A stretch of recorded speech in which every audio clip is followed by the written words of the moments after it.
In the history of the National Football League, only 8 people have run for 2,000 yards in a season.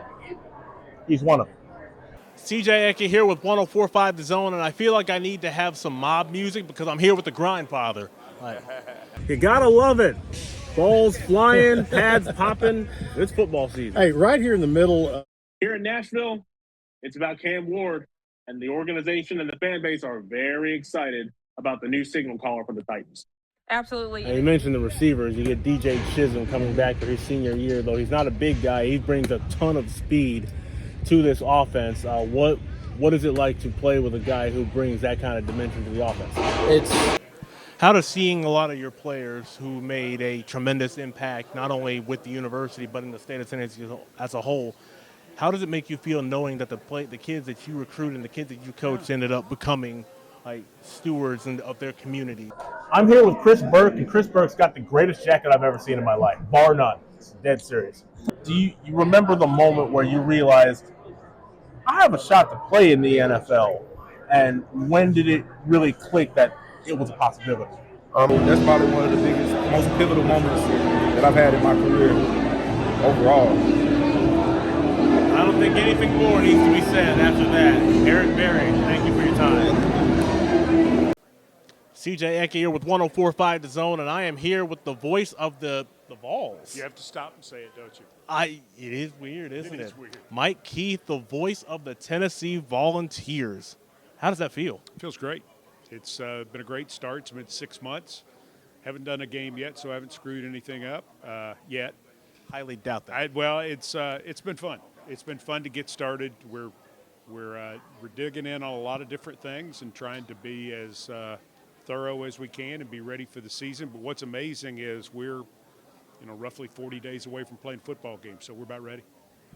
Love it. But before we go further, I want to talk to you about the Tennessee Sports Hall of Fame induction ceremony. Obviously, you're the MC, and there's a lot of orange themes going on with this one today, especially one of our very own and Coach Doug Matthews. Talk about how you met Coach Matthews and what he has meant to the state of Tennessee. So I met Coach Matthews back in the late 1980s when I was covering Tennessee football practice for the student radio station WUTK.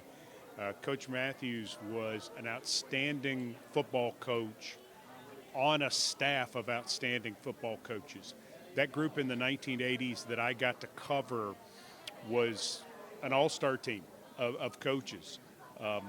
Walt Harris, Philip Fulmer, David Cutcliffe, the late Ken Donahue, Ron Zook, John Gruden, Kippy Brown.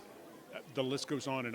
And Coach Matthews was something special. And what was really great about him is he was kind enough to take the time, kind enough to always really explain things to me, had a lot of patience with me as a young guy, and I'll always appreciate what he did in that way. Very important. The sentiment is echoed by all of us with the Zone. And another one of our own is going in, and he has a deep footprint, especially on the hardwood. And when he comes, it's hard not to hear him, Mr. Ron Slay. Ron Slay, he's the best. I'm excited for Ron Slay. I think for a guy who's from here, who went on to do so much at Tennessee, the Southeastern Conference Player of the Year, played overseas, has come back and has meant so much to not just the basketball community, but the overall sports community. I know how deeply he feels about this region and this state and the state university. And so it's incredibly exciting to see Ron be recognized in this way. He said it. He's taking the whole city in with him.